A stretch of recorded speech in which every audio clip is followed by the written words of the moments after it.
This is the end of the course. I hope you found it informative and got a lot of information out of this. I want you to go ahead and put everything you learned in this course into practice using the stock checker file. It's very important that you practice and make sure that your trades are always profitable before you start to invest real money in the stock market. Before I go, let's review what we went through on this course, putting everything together. First, you want to identify companies that has a high potential for growth. You can find these companies using online screener tools like Finviz, or even companies you already know and that you're aware of. Do your fundamentals. Check if they have more assets than liabilities. Do they have more cash than debt?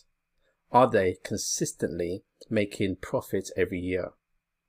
Is there consistent EPS growth? Is there predicted EPS growth in the next 5 years? Also, do your technical analysis research. Check if there is all-time historical growth for each company. Can you clearly see a trend that you can follow, i.e. the support and resistance lines? Are there higher highs and higher lows? Use the stock tracker Excel file to practice your trades. Do not trade any real money until you can see you are consistently making a profit using the stock tracker file to practice on.